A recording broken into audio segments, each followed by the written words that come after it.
Bonjour. Ah, il y a un écho. On revient.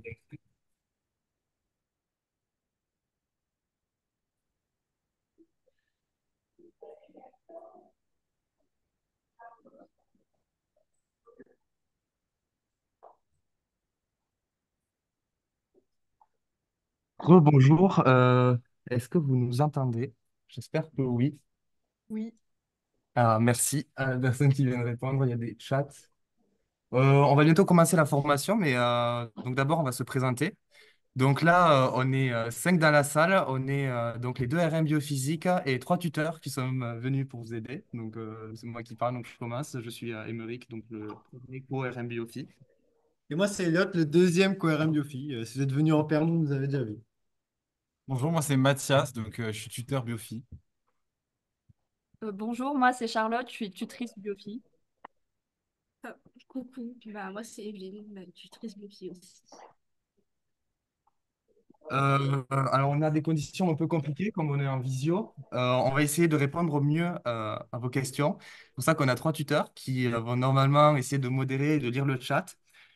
Alors, comment ça va se passer? On va d'abord vous présenter des rappels de cours, puis après, on va revoir les QCM qui étaient sur votre sujet. À chaque fin de rappel de cours ou QCM, il y aura un moment pendant lequel les tuteurs vont répondre à vos questions. Donc, à tout moment, si vous avez une question, n'hésitez pas, vous pouvez les poser sur le chat. Une fois qu'on a fini de poser les questions sur le chat, s'il y en a un de vous qui se sent à l'aise pour parler, on va essayer de pas tous parler en même temps. On verra comment ça marche. Vous pourrez aussi prendre la parole avec le micro, parce que c'est toujours mieux quand c'est interactif. Alors, est-ce que ça marche? Est-ce que je peux passer à la diapo?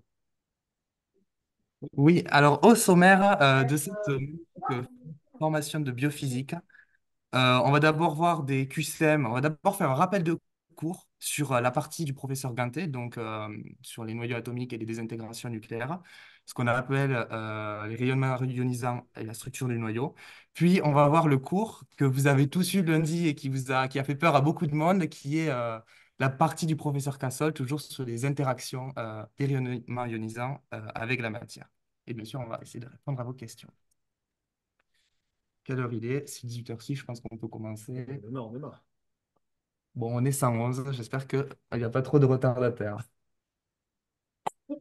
Donc d'abord, je ne sais pas si vous en rappelez, mais le professeur Ganté, il vous a parlé quelque chose qu'on appelle la validabilité. Avant de vous parler de cette validabilité, j'aimerais détailler autre chose. C'est la notion, on va beaucoup parler dans ce chapitre, d'énergie de masse et de masse. Et c'est quelque chose qui est assez compliqué. En fait, il faut savoir qu'il y a un scientifique assez connu qui, en 1905, qui s'appelle Albert Einstein, qui a écrit, qui a découvert, qui a fait l'équation E est égale mc carré. Qu'est-ce que ça veut dire? Ça veut dire que l'énergie est égale à la masse fois la célérité de la lumière au carré. Quelles sont les implications de cette formule? En fait, on comprend assez bien que si une énergie est égale à une masse, ça veut dire qu'on peut exprimer toute masse en énergie et toute énergie en masse. C'est pour ça que dans tous les QCM et questions que vous allez avoir, vous allez souvent voir soit des masses en U ou alors des méga-électronvolts ou électronvolts qui sont une unité d'énergie. Ensuite, pour revenir à la vallée de stabilité, vous l'avez représenté à droite du diaporama. Ça, c'est la vallée de stabilité. Alors en fait, là, qu'est-ce qu'on a fait? On a classé tous les noyaux qui existent par rapport à leur nombre de protons et leur nombre de neutrons. Et qu'est-ce qu'on voit? On voit déjà qu'il y a une ligne qui arrive avec des noyaux stables. Et donc, cette ligne qu'on voit au centre, qui est décentrée, parce que le prof a dû vous dire que c'était décentré par rapport à la courbe fx est égal à y. Ce n'est pas forcément une information importante. Ce qui est le plus important, c'est que vous voyez qu'on a une ligne avec des atomes stables qui correspond en fait à notre vallée de stabilité. La vallée de stabilité, ça correspond à tous les noyaux stables. Ensuite, si on regarde ce qui se passe à droite de cette vallée de stabilité, on voit qu'on a des noyaux qui vont avoir tendance à se désintégrer par transformation bêta plus ou capture électronique. Et à gauche, des noyaux qui vont se désintégrer en bêta moins. Et pour les noyaux très lourds, on a d'autres transformations nucléaires qui sont notamment les transformations dites alpha ou alors des fissions spontanées.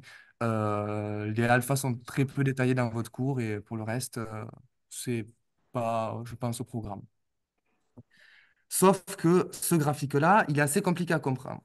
Donc, nous, ce qu'on vous propose, c'est de couper une tranche dans ce graphique. Et donc, d'étudier l'énergie de masse, ou alors la masse, comme je vous l'ai dit, c'est la même chose, par rapport à tous les noyaux atomiques ayant 23 nucléons. Je rappelle que les nucléons, c'est toutes les particules qui composent un noyau. Donc, dans les nucléons, on a des protons et des neutrons. Et comme vous pouvez le voir donc, sur le graphique à gauche, on a par exemple l'aluminium 23 qui a une énergie de masse plus importante que le magnésium 23, qui a une énergie de masse plus importante que le sodium 23. Et on voit que le sodium 23 a l'énergie de masse la plus faible. C'est donc le sodium 23 qui est le plus stable. Vous allez me dire pourquoi. Alors en fait, c'est assez... ça peut paraître compliqué, mais en fait, c'est quelque chose d'assez simple.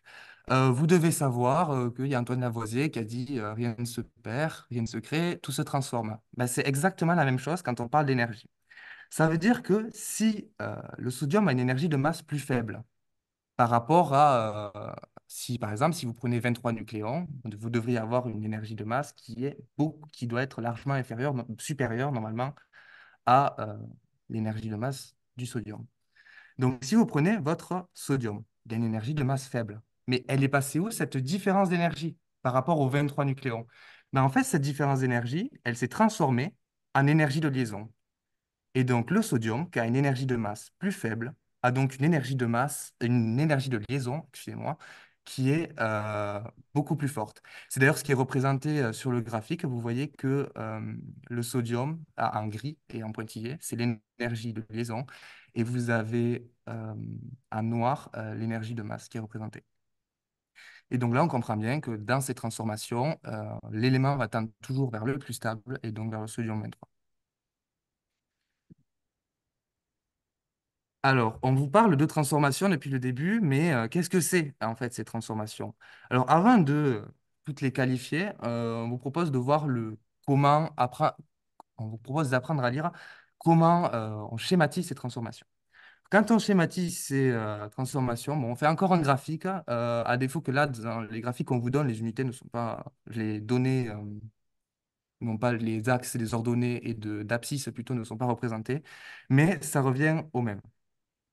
Vous voyez que lorsqu'on a un noyau excédentaire en neutrons, ça veut dire qu'il a trop de neutrons par rapport à la valeur de stabilité. Si vous vous rappelez du schéma que vous me montrez précédemment, je vais essayer de prendre un laser. Je ne sais pas si je peux.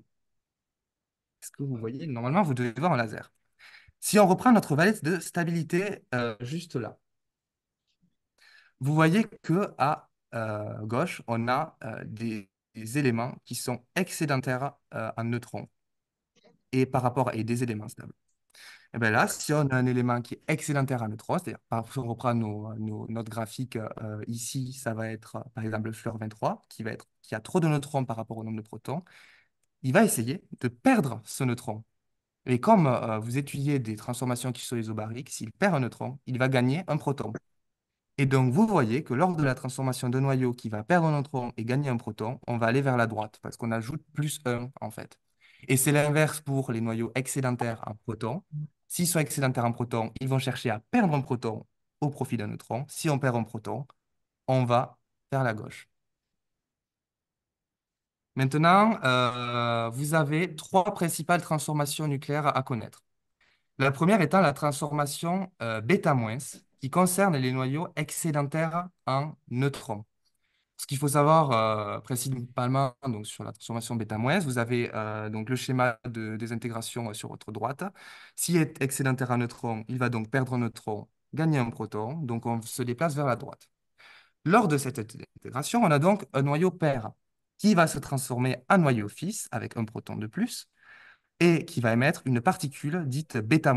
Alors, bêta-, c'est un nom compliqué pour parler d'électrons. Tout simplement, on parle de particule bêta, moins, parce qu'elle est négative, et c'est un électron, et un antineutrino, qui est une particule de masse très faible et quasiment inexistante, qui a une énergie quand même qui est non négligeable. Il n'y a pas de seuil énergétique pour la bêta-. Je vais y revenir tout de suite après sur cette notion de seuil énergétique qui peut aussi parfois être complexe. Ensuite, il y a quelques formules à connaître sur toutes ces transformations. Il faut savoir que l'énergie maximale d'une transformation bêta-, elle est égale à la variation de la masse multipliée par la célérité de la lumière. C'est, comme je vous l'ai dit, c'est la formule de l'énergie. Ça veut juste dire que vous avez l'énergie de masse du noyau pair moins l'énergie de masse du noyau fils. Et l'énergie moyenne de ces électrons, ça correspond à l'énergie maximale divisée par 3. Maintenant, les transformations bêta+, qui, elles, attention, ont un seuil énergétique pour pouvoir se produire. Donc, il y a un seuil énergétique de la réaction. Ces transformations concernent des noyaux qui sont excédentaires en protons. Lors d'une transformation bêta+, on a donc un noyau pair qui va se transformer en noyau fils en émettant une particule bêta+. Encore une fois, c'est un mot compliqué pour parler de ce qu'on appelle un positon. On vous a dit il y a un électron qui est négatif et il y a le positon, c'est la même chose, mais c'est positif. Et un neutrino. Attention, c'est bien un neutrino qui est émis et pas un antineutrino comme la bêta-. Comme je vous l'ai dit, oui. Juste, je vais rajouter peut-être un truc sur le neutrino. Ça peut paraître pas très concret, un peu bizarre, mais en fait, il faut se dire que c'est juste pour équilibrer. C'est que là, en fait, on a créé une particule, notre électron ou notre positon. Et du coup, pour compenser cette création, on va créer un antineutrino si on a un électron ou un neutrino si on a un antiélectron, donc un positon. C'est juste pour équilibrer. C'est une des conservations qu'on a dans toutes les transformations radioactives. Oui, parce que oui, on parle bien de transformation isobarique. Donc, il n'y a pas de variation d'énergie. Donc, je vous ai parlé du seuil énergétique. Pourquoi, lors d'une bêta+, on a un seuil énergétique et lors d'une bêta-, il n'y a pas de seuil énergétique? Lors d'une bêta+, on va émettre les bêta+ concernent les noyaux excédentaires en protons, ce qui veut dire que le noyau fils aura un proton de moins au profit d'un neutron. Sauf que si on perd un proton, eh bien, évidemment, comme tout atome est stable, on va également perdre un électron. La masse d'un électron, elle est de 511 keV ou 0,511 MeV. Et là, on a une partie de notre seuil énergétique et le deuxième correspond simplement à la particule, au positon, à la particule bêta+, qui lui aussi, comme je vous l'ai dit, c'est simplement l'inverse d'un électron qui a une énergie de 511 keV. Donc, comme on perd deux particules de 511 keV, on a un seuil énergétique de 1,22 MeV. Ce qui veut dire que pour avoir cette transformation, il faut que la différence de l'énergie entre le noyau pair et celle du noyau fils soit au moins de 122 MeV. Autrement dit, on ne pourra pas avoir cette transformation si on ne peut pas avoir l'énergie nécessaire ou alors la masse nécessaire pour émettre ces particules. Enfin, lors d'une transformation bêta+, on observe ce qu'on appelle un phénomène d'aliénation. D'annihilation, excusez-moi, c'est pas forcément facile à dire. Qu'est-ce que c'est? En fait, un positon, c'est ce qu'on appelle l'antimatière. et un électron. C'est ce qu'on appelle de la matière. Donc, lorsqu'un positron et un électron vont se rencontrer, ben, les deux vont s'annuler et ça va avoir comme incidence de créer deux rayons dits gamma d'énergie 511 kiloélectronvolts, chacun à 180 degrés. C'est un mot Ça va compliqué. bugger encore. Deux rayons énergétiques, un qui part à droite, l'autre qui part à gauche. Ensuite, pour calculer les énergies de toutes ces transformations, il va simplement falloir faire la variation d'énergie, donc delta mc carré, donc la masse fois la sécurité de la lumière au carré, moins le seuil énergétique. Et pour avoir l'énergie moyenne, il va falloir multiplier par 0,4 l'énergie maximale. Enfin, vous avez un dernier phénomène qui est la capture électronique, qui a également un seuil qui est beaucoup plus faible puisqu'il correspond seulement à l'énergie de liaison de l'électron. Pourquoi l'énergie de liaison d'un électron? C'est parce qu'une capture électronique déjà concerne des noyaux excédentaires en protons. Et donc, lors d'une capture électronique, on va avoir le noyau qui va aspirer, qui va capturer un électron afin de transformer son proton en neutron. Et donc, comme donc l'énergie de liaison il faut une énergie minimale de l'énergie de liaison de l'électron pour pouvoir l'absorber, sinon il va rester.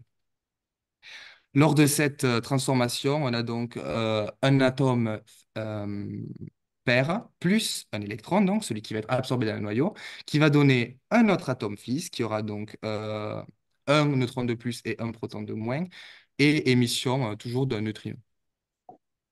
La capture électronique entraîne des phénomènes de réarrangement du cortège électronique. Ça veut simplement dire que si vous absorbez un proton, souvent un électron, pardon, souvent vous allez absorber l'électron qui va être le plus proche du noyau, donc l'électron le moins énergétique. Et donc, comme vous l'avez vu en chimie, si vous enlevez un électron proche du noyau, il va avoir les électrons de la couche du dessus qui vont se désexciter en émettant une particule, un photon X, et etc. L'électron de dessus va encore une fois remplir la couche inférieure et ça va donner plusieurs photons X d'énergie différentes. On vous parle aussi d'électrons de Auger. Les électrons de Auger, ça correspond juste au fait que parfois ces photons X, ils vont aller taper d'autres électrons sur d'autres noyaux et ils vont aller les ioniser, donc les exciter. Alors, c'est assez Oui, compliqué. oui, Donc, moi, je vous propose oui. un exemple concret avec donc des noyaux et toujours en traçant notre vague de stabilité. Donc ici, on reprend l'exemple qu'on a vu tout à l'heure avec l'aluminium 23, le magnésium 23, le sodium 23, le néon 23 et le fluor 23. Alors, j'ai tracé un joli graphique sur Excel. En examen, vous pouvez faire la même chose, mais juste, vous allez faire un peu moins attention aux données parce que vous n'avez pas le temps de tracer un graphique en examen.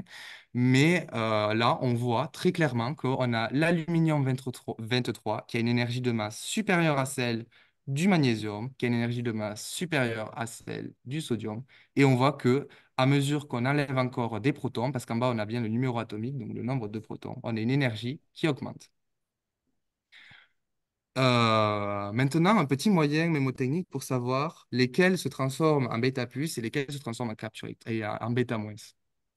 En fait, je vous ai dit, un noyau excédentaire en neutrons, il fait une bêta moins. Pourquoi? Ben, si vous vous concentrez sur la réaction, ben, les noyaux excédentaires en neutrons, ils vont se transformer, ils vont perdre un neutron au profit d'un proton. Un proton, c'est positif. Donc, en fait, on peut simplement penser que les noyaux excédentaires en neutrons, donc en charge moins, vont essayer de se débarrasser de ces charges moins pour créer un proton. Et c'est l'inverse pour le proton. Le proton est positif, il y a trop de protons, donc trop de charges positives. Donc, que fait le noyau? Ben, il va essayer de se débarrasser de ces charges plus, donc il va émettre des positons, donc des électrons positifs, et c'est la bêta plus, Petit moyen mémotechnique.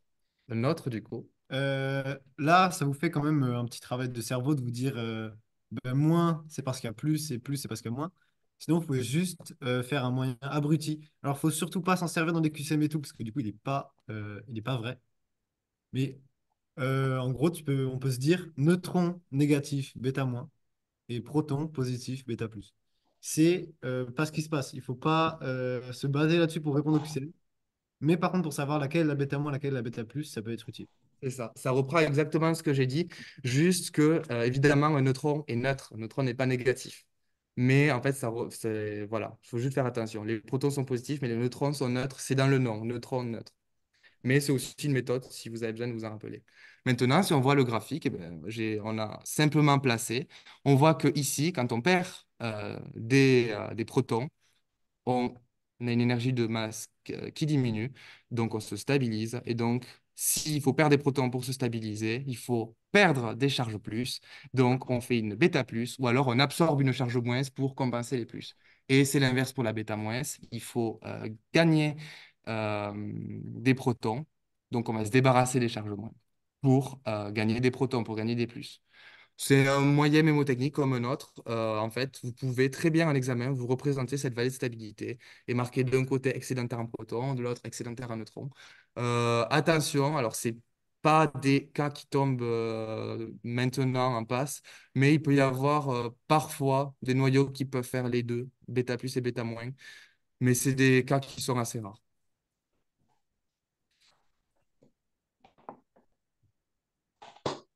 Alors, on a une question, on nous demande de détailler un peu plus le graphique. De quel graphique on parle? La question a été posée quand? À la fin. Donc, je pense que vous parlez de ce graphique. Donc, ce graphique, on a tracé l'énergie de masse en fonction du numéro atomique. Donc là, vous voyez que l'aluminium 23, il a bien 13 protons. Le magnésium, il a 12 protons. Vous pouvez le revoir sur le graphique ici. Le sodium 11, le néon 10 et le fluor 9. Donc ici, on a tracé euh, nos noyaux. Ensuite, on les a représentés par rapport à leur énergie. Donc l'énergie, on la trouve ici. Donc on voit que l'aluminium a une énergie en U, qui est une unité de masse. Vous voyez que 1 U est égal à 931,5 mégaélectronvolts. Je ne crois pas que ce soit une valeur que vous devez connaître. Je pense pas, il me semble que ça vous est donné. La U en MeV, Non, non. ouais, c'est donné. Parce que c'est la U en MEV, c'est la masse d'un nucléon. La masse d'un nucléon, C'est elle vous est ça. donnée à chaque fois. C'est ça. Voilà. Donc ça, c'est quelque chose qui vous sera donné. Donc vous voyez que l'énergie de masse de l'aluminium 23, elle est de 23 et des poussières.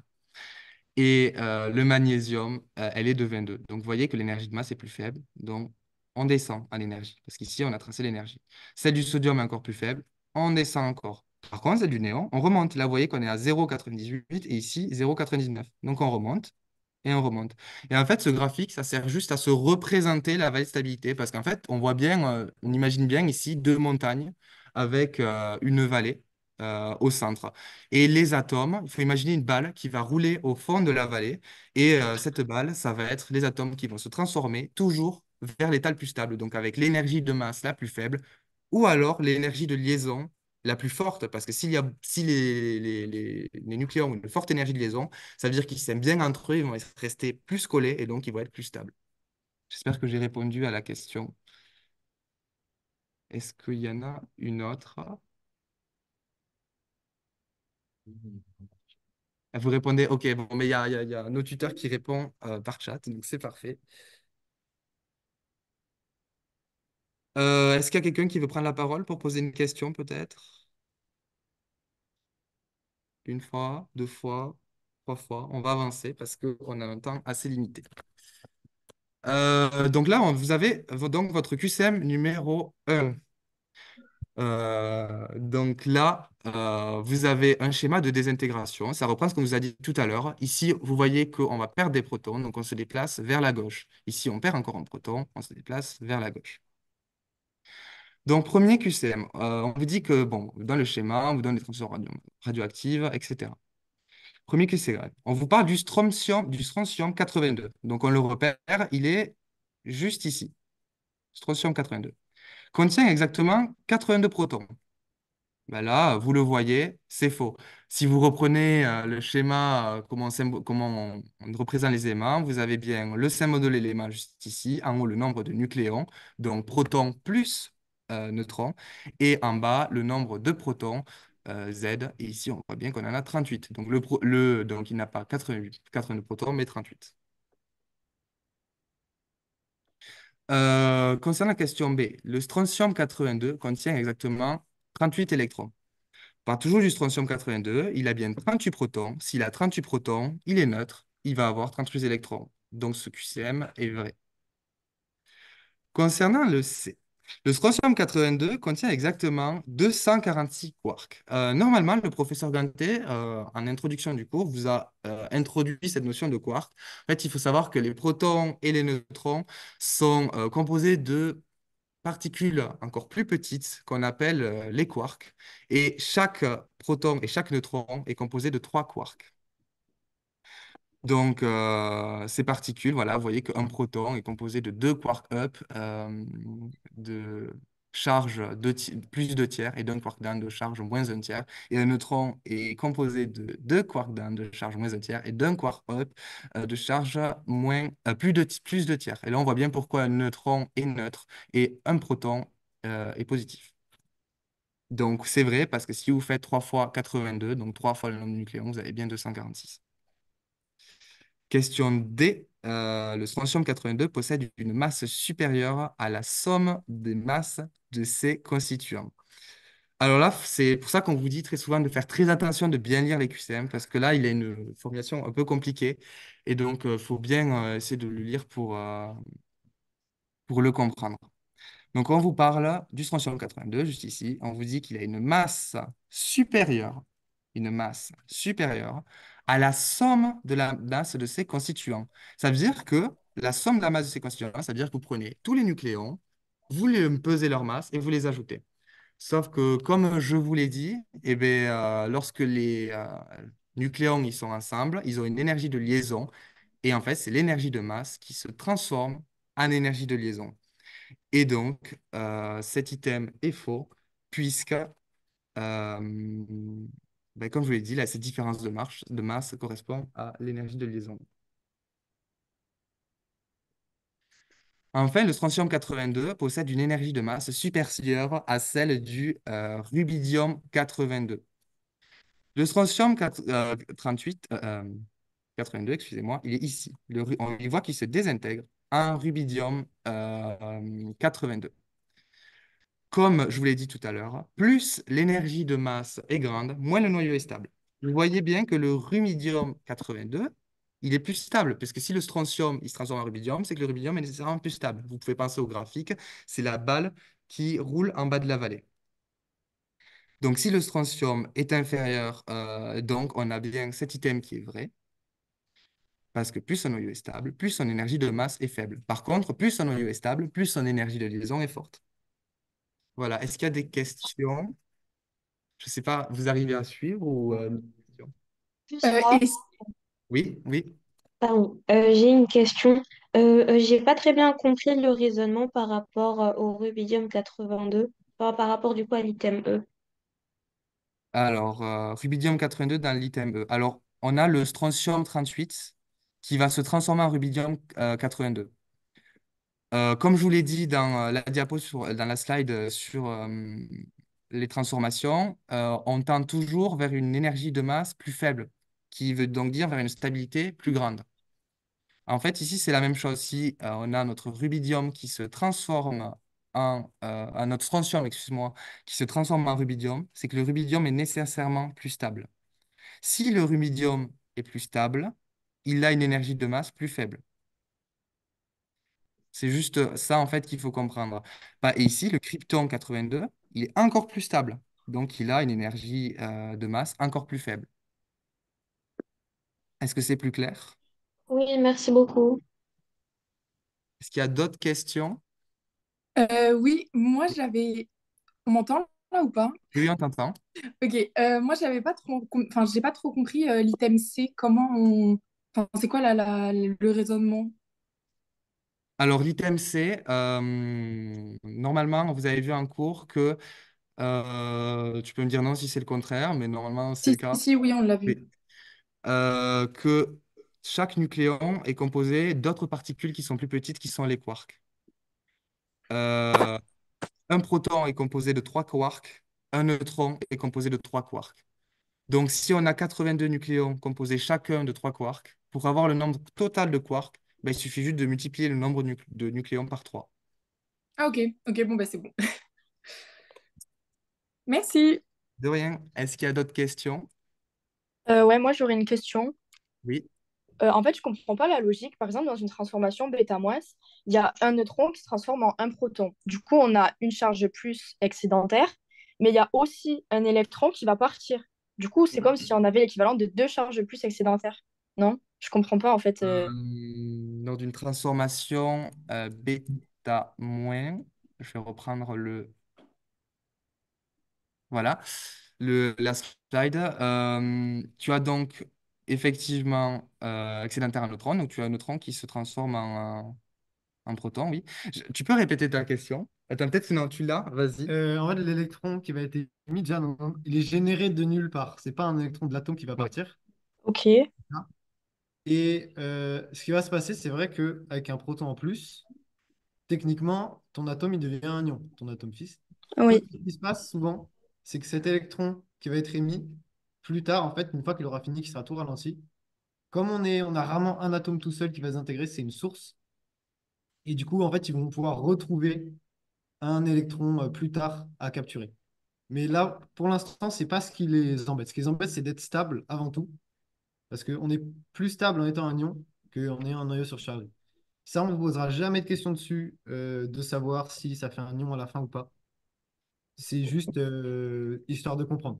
C'est que là, en fait, cet électron, il est généré, il n'est pas lâché par l'atome, il apparaît spontanément en même temps que le neutrino, enfin l'antineutrino, du coup. Et voilà. Et du coup, bah, globalement, c'est ça. Ça fait techniquement, ça fait un ion à la fin, mais on s'en fout. Vous n'aurez jamais de questions là-dessus. ok, ça marche, merci.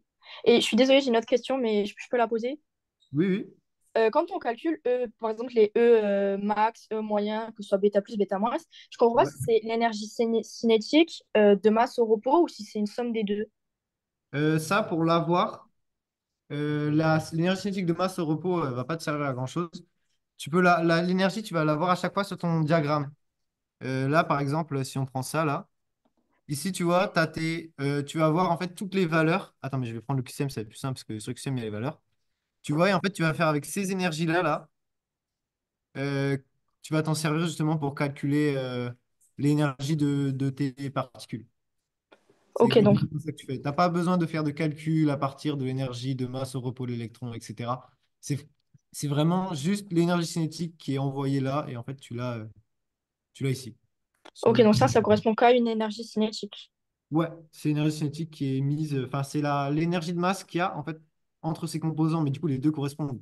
C'est-à-dire que pour passer du rubidium 82 au krypton 82, ce qui va être émis, ça va être les 1022 pour générer tes particules, Ouais, plus ensuite, donc tout ça, ça va être de l'énergie cinétique. Il va être réparti dans les différents constituants. Il n'y a pas ok, tout qui va être pris par le bêta plus, mais voilà, tout va partir en énergie cinétique. ok, merci. Est-ce qu'il y a d'autres questions? Non, je pense qu'on va passer à l'item suivant. Euh, Alors, on prend le même schéma. Donc, le strontium 82, et on vous dit qu'il possède un défaut de masse inférieur à celui du rubidium 82. Alors là, c'est la même chose que je vous répète depuis tout à l'heure avec le défaut de masse. C'est à savoir, plus son noyau est stable, plus son défaut de masse est important. Pourquoi son défaut de masse est plus important? Parce que plus son noyau est stable, plus il a une énergie de liaison qui va être importante. Et donc, si l'énergie de liaison est plus importante, ça va se répercuter sur l'énergie de masse de l'atome, et donc elle sera plus faible.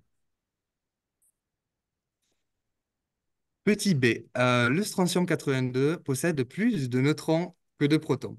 Alors ça, c'est quelque chose qui tombe assez souvent, c'est un piège, je pense que le prof aime bien, c'est qu'on vous parle beaucoup de valence-stabilité et on vous parle d'excédentaire en protons, d'excédentaire en neutrons. Et là, en fait, faire attention parce que dans cet item-là, on ne vous parle pas du tout de valence-stabilité, c'est un bête QCM où il faut simplement calculer le nombre de protons et calculer le nombre de neutrons. Donc vous avez, ici on parle des protons et des neutrons. Donc les protons, c'est le nombre de nucléons moins le nombre de protons, tout simplement, pour avoir le nombre de neutrons. Et donc le nombre de protons, vous l'avez là. Attention à ça parce que c'est un truc, on se fait très souvent avoir quand on a souvent des QCM composés, qu'on parle de veille stabilité. On tombe sur ce QCM qui est simple. Donc faites vraiment attention, lisez bien, relisez bien vos QCM, toujours, c'est très très important. Le strontium 82 est excédentaire en proton par rapport à la ligne de stabilité sur le diagramme proton-neutron. Alors là, on vous a parlé de façon très compliquée, cette fois-ci, de la valence stabilité. Ce qu'on appelle la ligne de stabilité sur le diagramme proton-neutron, ça correspond simplement à cette ligne-là qu'on voit sur la valence stabilité. Donc en fait, là, on vous parle excédentaire ou pas par rapport à la valence stabilité.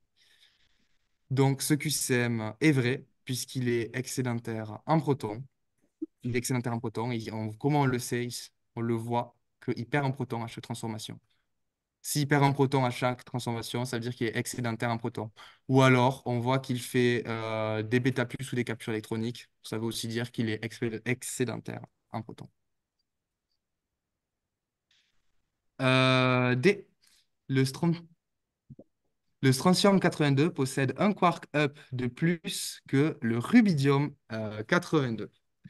Alors ça, on vous l'a dit hein, tout à l'heure, hein, quand on a parlé des quarks, on a les nucléons qui ont donc un quark up et les protons qui ont deux quarks up. Donc le rubidium, il a un proton de moins. Donc il va, comme les protons ont deux quarks up et que les neutrons n'ont qu'un, il en a un de moins au final et il a un quark down de plus. Vous avez l'explication ici qui est rédigée.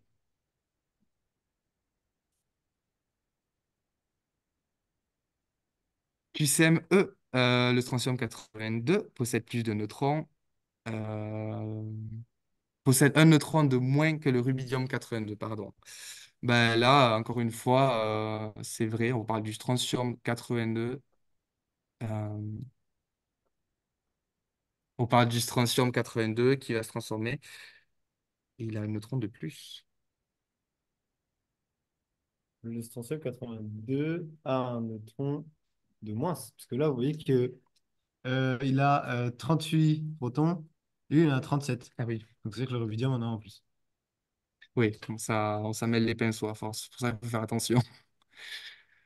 Du Et coup, tous les items étaient vrais. A, B, C, D, E. est-ce que vous avez des questions? Oui, est-ce que vous pouvez réexpliquer la A, s'il vous plaît? La A. Donc, le strontium 82 possède un défaut de masse inférieur à celui du rubidium. En fait, ça, c'est une phrase, soit vous la comprenez, soit vous la prenez. Il faut savoir que plus un noyau est stable, plus son défaut de masse est important. En fait, ça reprend le graphique que je vous ai montré au tout début, ce graphique-là. Donc, vous voyez que ici, le sodium, c'est l'élément le plus stable. Il a une énergie de liaison qui est très grande. Et en fait, si vous prenez le sodium qui a 23 nucléons, si vous calculez la masse de chacun de ces nucléons, vous allez avoir une énergie qui va être, mettons, de 23,5 ici. Sauf que si vous pesez un atome de sodium, si vous calculez, si vous déterminez sa masse, vous voyez qu'en fait, au lieu d'être ici, il est ici. Et en fait, cette différence, ça correspond simplement à l'énergie de liaison, parce que pour que les nucléons soient collés ensemble, il a fallu transformer leur énergie de masse en énergie de liaison, qui est juste ici. Donc l'énergie de liaison, ici, par exemple, pour le sodium, elle est d'environ 0,195 U. Voilà. Là, dans ce graphique, c'est donné en masse parce que quand on l'a fait, on a trouvé les données en masse et pas en électronvolts. Ça aurait très bien pu être 931 électronvolts. Du coup, là, ça aurait été un peu moins, mais voilà. Est-ce que c'est plus clair? C'est bon, merci beaucoup. De rien. Est-ce qu'il y a d'autres questions? Oui, au niveau de l'item E, j'ai pas compris pourquoi il a moins de neutrons. En fait, là, le neutron de moins, faut compter en gros. On voit que les deux, ils ont 82 nucléons. Donc 80 nucléons, ça veut dire qu'à la fin, on va tomber sur le même résultat. Mhm. Et sans forcément avoir besoin de calculer, on peut calculer le nombre de neutrons si on veut. Donc là, on calcule, on voit que pour le strontium, du coup, il en a 44. Ouais. Et le rubidium, si on fait le même calcul, comme il a un proton de moins, mais il a toujours le même nombre de nucléons, on sait qu'il en a 45. Globalement, faut juste Ah, ok, calculer. j'avais mal lu là. Ok, c'est bon. Oui, ça se fait un peu à l'inverse, c'est un peu faire attention. Oui, je m'étais embrouillée avec le strontium. Bref. J'ai Ok, j'ai- c'est j'ai bon. fait j'ai fait la même chose que toi, donc Oui. voilà, tu vois, il faut faire hyper attention. Merci. Est-ce qu'il y a d'autres questions? Oui, moi j'ai une question. Vas-y.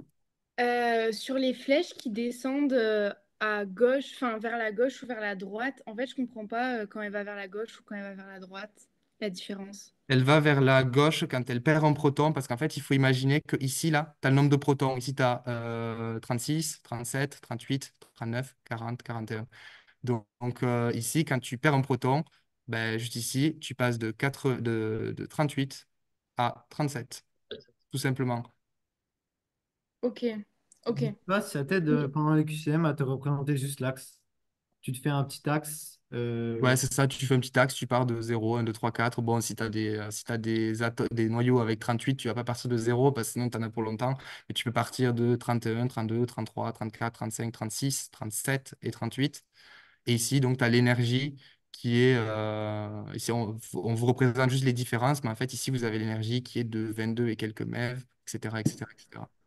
Et juste, faut Ok, faire gaffe au schéma, parce que là, on peut avoir l'impression que comme les trois flèches, elles pointent pas vers le même endroit, ça peut être je sais pas, des nombres de protons différents. En fait, c'est en fonction de la ligne. C'est la grosse ligne qui va te dire, Oui. ça correspond à tout l'élément, la grosse ligne noire. Et en fait, c'est en fonction, tu vas regarder juste la position de l'élément par rapport aux autres et pas par rapport à la ligne. Là, on voit que l'élément, il est représenté ici, ça veut dire 38. Ici, l'élément est représenté ici, ça veut dire 37. Et ici, en fait, ici, ça veut dire 36. Et en fait, les flèches, ça permet de montrer toutes les transformations qui sont faites. ok. Et le 84%, ça correspond à quoi du coup? Ça veut dire qu'il y a cette voies des intégrations là, c'est 84% des intégrations. Celle-là, c'est 12 et la capture électronique là, c'est 4. C'est des probas. Ouais, c'est Ok, ok, d'accord, merci. La flèche verticale, on va la voir juste après. On dans en les parle, alors, la exercices. flèche verticale, ouais, on en parle juste après. Est-ce qu'il reste une question? On va en prendre une dernière sur celui-là. Oui, moi j'avais une question. Si on regarde le nombre atomique du sodium qui est de 11, est-ce qu'on peut en déduire que ceux qui ont un nombre atomique inférieur à 11, c'est une transformation bêta-. Bah, si tu pars du principe que ton sodium, c'est le plus stable de ton tableau, là, en Oui, l'occurrence, c'est le cas, oui, ok, toujours. C'est que ce que tu peux faire dans ton tableau, en premier, quand tu as ton tableau comme ça, là, tu vas repérer celui qui a l'énergie la plus faible, tu le mets tout en ok, bas de ta vallée, et puis ensuite, tu fais tout à partir de lui. ok, En fait, on vous donne des isotopes qui sont un peu bizarres, là, par exemple le néon, fluor 23, etc. Il faut pas du tout que tu fasses le lien par rapport à le noyau le plus connu que tu connais dans la nature. Ouais, là, c'est Ouais. vraiment juste, tu raisonnes qu'avec les énergies. On vous donne vraiment d'accord, des noyaux bizarres, en Il n'y a fait. pas C'est de, il y a pour qu'il rien y ait à savoir. des intégrations. d'accord, merci beaucoup. Alors, on va passer au QCM3 parce qu'on est un peu limité par le temps pour finir celui-ci. Donc, au cours et consécutivement aux transformations du rubidium 82 peuvent être émis ou sont émis suite à 4% des transformations là, des électrons de Auger. Donc, là, en fait, déjà, on réfléchit. On voit que le rubidium à 37 protons se transforme en krypton à 36 protons. On a donc soit une bêta plus, soit une capture électronique. Pourquoi? On perd des protons. Donc, à la base, on était excédentaire en protons, bêta plus capture électronique. Ensuite, vous savez une transformation bêta+, elle a un seuil énergétique de 1,122 MeV. Donc, vous voyez que la transformation B et la transformation C correspondent à des transformations bêta+. La transformation A elle, un seuil énergétique beaucoup plus faible et en fait, ça correspond à l'énergie de liaison de l'électron. Donc, la voie A est une capture électronique. Je vous ai dit que lors d'une capture électronique, il y avait des photons X de réarrangement qui étaient émis. Et ces photons X, ils peuvent aller taper d'autres électrons, d'autres noyaux plus loin, et donc exciter des électrons et créer ce qu'on appelle des électrons de Auger. Donc cet item est vrai. Juste parce que je sais que je vais avoir la question, la transformation C, c'est parfois, il arrive ce qu'on appelle des transformations incomplètes. Donc on va voir notre bêta+, que la même que vous connaissez. Ah, on va en parler après apparemment. Et on va émettre un autre électron, un autre photon. Ah oui, c'est pas encore, mais donc suite à 4% des transformations, on a de la voie A, on a des photons de rang X de réarrangement. Je viens de vous le dire, c'est vrai. Dans 84% des transformations voie B, c'est donc une bêta plus pure, hein, des électrons positifs d'énergie cinétique maximale égale à 3,378 MeV sont émis, parce qu'on vous dit sont émis. Là, il suffit de reprendre les formules que je vous avais données et je vous avais dit que l'énergie maximale, c'était égal à l'énergie, hein, la différence entre le noyau père et le noyau fils, moins le seuil de 1,122. Ici, comme vous avez le schéma, vous n'allez pas tout ajouter pour enlever 122, vous ajoutez juste les deux derniers, si ça revient au même. Vous n'avez pas compris la réponse. Je vais te laisser répondre. Si tu l'expliques d'une autre façon, On peut finir, non, on finit, on le ouais, fera on à la va fin. finir, on va le reprendre à la fin. Au cours et consécutivement aux transformations du rubidium 82 peuvent être émis ou sont émis. Dans 84% des transformations, donc cette transformation-là, des positons d'énergie cinétique moyenne proche à 135 MeV. Donc là, je vous ai dit que l'énergie cinétique moyenne, c'était l'énergie maximale multipliée par 0,4. Et quand on le calcule, on a bien environ 1,36. C'est proche de 1,35. Donc cet système est vrai. Et pour la dernière question, dans 96% des transformations, donc les voies B et C, qui sont deux transformations bêta plus, des photons gamma d'énergie égale à 122 MeV sont émis.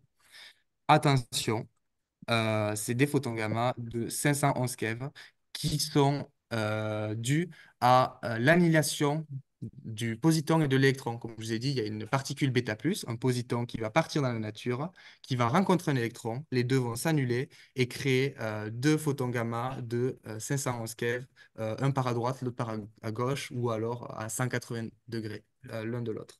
Je vais laisser mon QRM répondre. Peut-être que s'il reformule d'une autre façon, ce sera plus clair pour les deux premières questions. Prends les A et B, elles marchent ensemble, les deux. Du coup, là, on a notre voie A. Notre voie A, c'est capture électronique. Donc, quand il fait la capture électronique, il va perdre en fait l'électron qu'il va manger pour redevenir plus stable, qui va absorber, donc il va disparaître. C'est assez violent. Il va plus l'avoir en fait. Et comme c'est un électron qui était assez proche de lui, il va y avoir une lacune dans les orbitales proches. Donc, c'est-à-dire que il va y avoir besoin que des électrons redescendent sur les couches inférieures. Et ça, vous devez l'avoir vu. Quand un électron redescend sur une couche inférieure, ça crée des photons X de réarrangement. Et ce qui se passe avec ces photons X, c'est que s'il tape un autre électron qui est plus à l'extérieur, ben, ça peut l'ioniser et faire du coup un électron OG. Ça va mieux? Du coup, là, c'est des électrons OG sont émis et des photons X de réarrangement. Ben, les deux vont ensemble en fait. S'il n'y a pas de photons X de réarrangement, il n'y a pas d'électrons OG. Mais par contre, ça peut être de... il peut y avoir des photons X de réarrangement sans électrons OG, mais non. C'est quasiment tout le temps, en fait, photons X de réarrangement, électrons OG.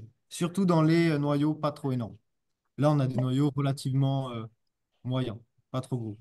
D'accord, merci. Et par rapport à cette transformation-là, comment est-ce qu'on sait que c'est une capture électronique? Alors là, tu vois, tu as ton seuil.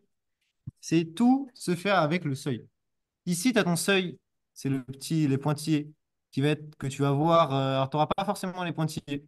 Peut-être que des fois, tu auras juste la flèche. Il faut que tu vois à quel moment elle est verticale et à quel moment elle est oblique. Donc, la flèche verticale, ça va être le seuil. Donc là, pour nos deux bêta plus, on va avoir le seuil de 1022, enfin 1,022 mégaélectronvolts. Donc ça, il faut le connaître. Par contre, quand on regarde le seuil en pointillé de l'autre, il est beaucoup plus haut. S'il est beaucoup plus haut, ça veut dire qu'il n'y a pas eu besoin de toute cette énergie pour produire le positon. Ça veut dire que la seule énergie qu'il y a eu besoin, en fait, c'est l'énergie nécessaire pour rapprocher l'électron et l'absorber. C'est-à-dire, c'est l'énergie de liaison de l'atome parce qu'en fait, on décroche l'électron. Ça va? Oui, c'est mieux, merci beaucoup. Ok. On fait sauter le QCM4 parce qu'on n'aura pas le temps. Pas de 4. Si tu peux le passer très rapidement. Du coup, Et on va passer le QCM4 très rapidement parce qu'on commence à être hors de temps et que là, ce qu'il faut faire quand même, c'est les interactions rayonnement en matière. Donc c'est là, vous voyez, on a le tableau comme on l'avait présenté dans nos premières diapositives. Du coup, la première, l'iode 123 est instable car elle possède plus de protons que de neutrons. Alors ça, il faut calculer. On regarde notre iode 123, donc il est ici. 53 protons pour 123 nucléons. Il n'y a même pas besoin de compter. 50 fois 2, ça fait 100. Donc on se doute qu'il y a quand même plus de neutrons. Donc a priori, c'est faux. Si on fait le calcul, on fait 123 moins 53, ça nous fait 70. Donc 70 neutrons pour 53 protons. Plus nos atomes ils vont être lourds, plus cet item il sera jamais vrai parce qu'en fait, il y a toujours, à partir d'un moment, plus de neutrons que de protons parce qu'il y a besoin de plus en plus de neutrons pour pas que les protons se repoussent les uns les autres. Le deuxième, l'iode 123 se transforme naturellement en xénon 123. Alors là, on regarde, puis on voit que on va comparer du coup les énergies de masse. On voit que le xénon a une énergie de masse qui est supérieure à celle de l'iode, donc ça va être faux. L'iode, il va pas pouvoir se transformer en xénon. Et vous avez un petit truc de cours à côté. C'est voilà, c'est exactement ce que je dis. C'est que le noyau qui a l'énergie de masse la plus faible, c'est le plus stable. C'est pour ça d'ailleurs qu'on se permet de passer ce QCM parce que vous avez donc l'explication sur le diapo et le diapo il va être disponible d'ici maximum la semaine prochaine probablement sur la librairie au même endroit de là où vous avez dû trouver les sujets normalement. Du coup, voilà, là, on vous l'a déjà fait. La transformation bêta-, le seuil capture électronique, quand il n'y a pas le seuil, et quand il y a le seuil, capture électronique et bêta plus. Ça, c'est des trucs qu'on a déjà fait, qu'on vous remet. La veille de stabilité, vous l'avez déjà. Bon, du coup, on est obligé de passer vite. Et du coup, c'est faux. Parce que du coup, l'iode, il est quand même s'il n'est pas stable, vous voyez qu'il va quand même se désintégrer puisqu'il est une période, il est quand même plus stable que le xénon. Du coup, il va pas y avoir de retour vers l'instabilité. Ça n'arrive jamais. Ça n'arrive que si on fait de la désintégration artificielle. Donc là, c'est naturellement. Le xénon 123 est instable et peut se transformer par capture électronique. Et alors, du coup, là, on regarde. Là, on nous dit capture électronique, donc il ne va pas y avoir ce problème de seuil. C'est déjà quelque chose qui est assez intéressant. On ne va pas s'embêter à calculer s'il y a le seuil de 1,022 MeV. Non, notre xénon 123, il est là. Il va transformer un proton en neutron. Donc ça, faut le savoir, c'est la bêta plus, enfin, c'est bêta plus sous capture électronique. Du coup, là, il nous demande capture électronique, donc c'est forcément vrai parce que s'il y a des bêta plus, il y a aussi des captures électroniques. Obligé. Il y a forcément les deux. Et du coup, c'est vrai. Il y a plus de protons, donc il fait des bêta plus. Le xénon 123 est instable et peut se transformer par ion bêta plus. Alors là, pour le coup, il faut compter. Donc là, on peut faire rapidement un calcul des énergies de masse. Il faut faire une soustraction. Mais si on réfléchit, on n'a pas besoin de tout soustraire et de s'embêter à trouver. Là, on voit que entre 6564, parce que c'est du coup ici sur les MeV, on va faire juste sur les unités de MeV, parce que le reste, c'est tout pareil. Et on voit qu'on a plus de 2000 entre les deux. Donc, le seuil de 1022 keV ou de 1,022 MeV, il y est. Donc, on ne se pose pas de question, il y a des bêta plus. Donc voilà, vous voyez, là, ils ont fait le calcul tout bien, tout beau. 2,176 mégaélectronvolts. Et enfin, l'étain 123 est instable et se transforme par émission bêta-. Donc là, c'est pareil, on compare. Et là, on voit qu'il a quand même une énergie de masse qui va être plus grande que l'antimoine, qui est juste au-dessus. Du coup, forcément, il va se transformer par émission bêta-, parce que du coup, lui, c'est dans l'autre sens. Il va gagner un proton. Bon, pas de question, du coup, on va aller vite. Désolé, hein. Là, c'est le même. Donc, un équilibre de régime entre le xénon 123 et le 123. Alors, petit point court. Sur les lois de décroissance radioactive, donc ça va être des exponentielles décroissantes. Vous avez la courbe là, ici. Et là, on vous donne la formule pour calculer la demi-vie. C'est assez important parce que du coup, à chaque demi-vie qui passe, on divise par 2. Là, vous voyez, on a une demi-vie qui est passée, on a divisé par 2. Deux demi-vies qui est passée, on divise par 4, 8, 16, etc. On considère qu'au bout de 10 demi-vies, la quantité restante de noyaux comme étant négligeable. Donc 10 demi-vies, ça veut dire que l'activité a été diminuée de 1024. Donc c'est quand même assez conséquent. Pour l'équilibre de régime, c'est si le noyau pair il a une période qui est largement supérieure à celle du noyau fils. Mais en fait, dès qu'un noyau pair va apparaître, en fait, dès qu'il va se transformer en noyau fils, et que le noyau fils est aussi radioactif, ben, celui-ci va directement se désintégrer, ou presque directement. Parce que là, vous voyez, donc là, l'exemple, c'est avec le molybdène qui a une demi-vie de 66 heures, et le technétium qui n'en a une que de 6 heures. Donc, on peut dire à peu près qu'à chaque fois qu'il y a un molybdène qui se transforme en technétium, ben, ce technétium, directement, il va se transformer, vu qu'il a une période qui est bien plus courte. Et du coup, on va considérer en fait que les deux ils vont avoir la même demi-vie, qui vont suivre la même activité. Donc là, vous voyez, on a la décroissance du père qui se fait. Et en même temps, là, ici, la décroissance du fils. Donc là, c'est ce qu'on appelle équilibre de régime, parce que vous voyez, les décroissances, elles vont se faire à peu près en même temps. Là, vous voyez, vous avez des petits décalages. Ça, c'est parce qu'il n'a pas une demi-vie de zéro. S'il avait une demi-vie de zéro, ce serait instantané. Et voilà. Là, il a une demi-vie de 6 heures. Donc là, ça fait créer des petits décalages. Donc ça, c'est ce qu'on appelle l'équilibre de régime. Il va y avoir du coup une demi-vie apparente du noyau fils qui va être la même que celle du noyau père. Mais c'est une demi-vie apparente. C'est-à-dire que si on sort le noyau fils de la source, il va reprendre sa demi-vie de base.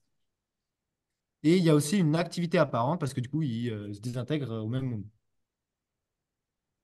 Du coup, un équilibre de régime s'établit non. Pourquoi? Parce que là, on voit que la période du xénon, elle est plus courte que celle de l'iode. Et c'est dans l'autre sens que ça doit marcher.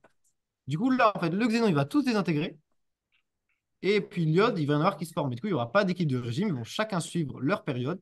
Du coup, on n'a pas d'équilibre de régime. C'est parce que c'est plus court. Si ça avait été l'inverse, on aurait pu envisager qu'il y en a un. Et encore, les deux sont assez proches. L'activité du xénon 123 est proche de celle de l'iode 123 à tout moment. Ben ça, c'est ce que je vous ai dit. Ça marche que si on a un équilibre de régime. Là, on n'a pas d'équilibre de régime, donc non. 12,6 heures après sa fabrication, il reste environ 1/32e de l'activité initiale du xénon 123. Et du coup, là, ben, il suffit de... On regarde un petit peu. Et 12,6 heures, c'est 6 fois sa période. Donc, 6 fois sa période, ça veut dire que ça va être divisé par 1 sur 2 puissance 6. C'est ça qu'on veut savoir. Parce que lui, il a 6 fois la période. Et du coup, 6 fois, on va diviser par 2. Alors, vous pouvez faire 2 fois 2 fois 2, 6 fois. Sinon, vous pouvez aussi retenir les puissances, c'est comme vous voulez. Mais du coup, il faut savoir que 6 périodes, ça va diminuer par 64. Il y aura un 64e de l'activité initiale. Ça, 32, ce serait s'il y avait 5 périodes. On continue. 21 heures après sa fabrication, l'activité du Xenon 123 est considérée comme négligeable. Alors, 21 heures, c'est même pas... Ah non, pardon, non, j'ai confondu deux questions. 21 heures, c'est 10 fois la période, donc c'est la règle. 10 fois la période, c'est considéré comme négligeable, donc c'est vrai. Et enfin, 21 heures après sa fabrication, l'activité de l'iode 123 est considérée comme négligeable. Alors là, notre iode 123, il a une période qui est beaucoup plus haute. Et là, 21 heures, ça fait même pas deux périodes. Du coup, bah, ça ne va pas du tout être négligeable. Il va encore en rester plus plus d'un quart. Du coup, voilà, on dit que c'est pas négligeable. Bon, du coup, pas de questions. On va aller sur les interactions avec la matière direct. On est désolé, on va un peu vite. Après, demain, il y a permanence. Si vous avez des questions dans le mail, je Ah suis... oui, c'est la permanence sur Discord. Voilà. N'hésitez pas. Alors, n'hésitez pas, vous pouvez aller sur Discord, vous avez le lien sur le forum. Rejoignez Discord et venez nous voir en permanence. On fera au mieux pour répondre à vos questions. Et on enchaîne avec les interactions avec la matière. Qui est la partie donc, que vous avez lundi qui a posé problème. Voilà.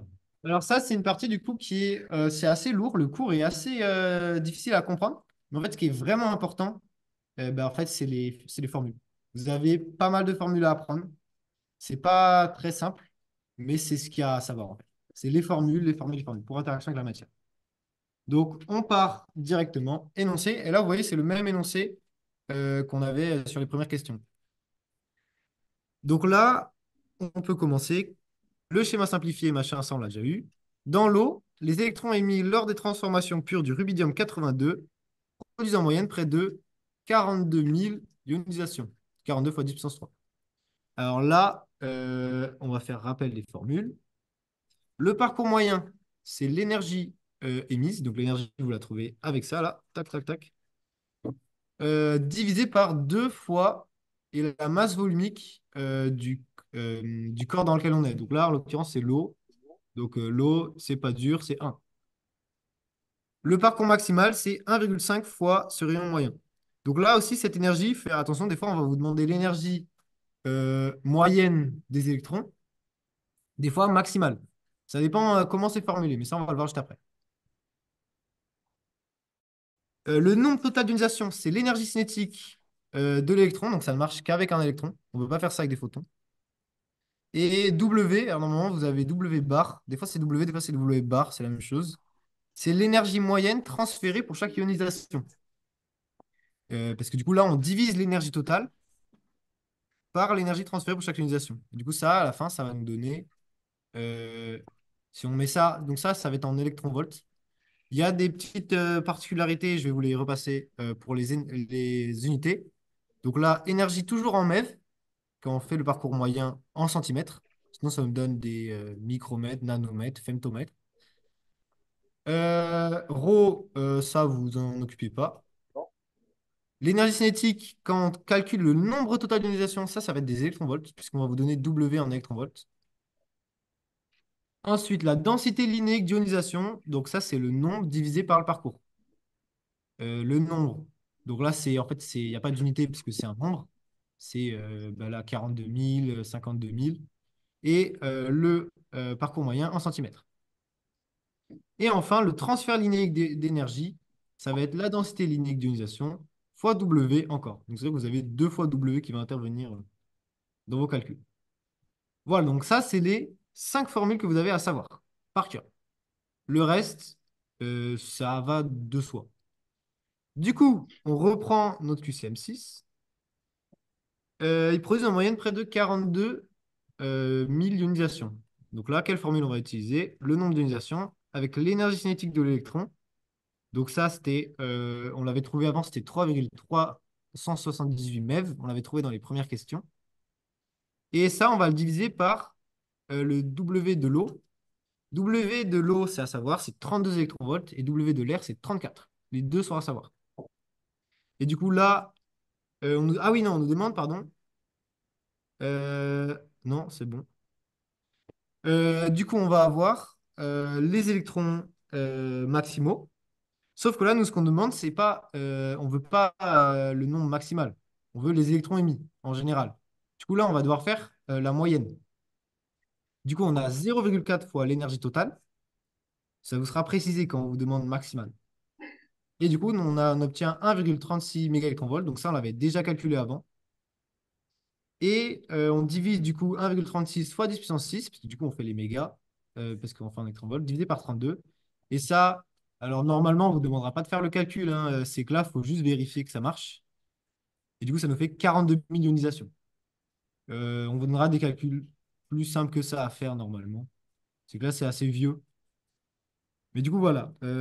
En gros, c'est comme ça qu'on fait.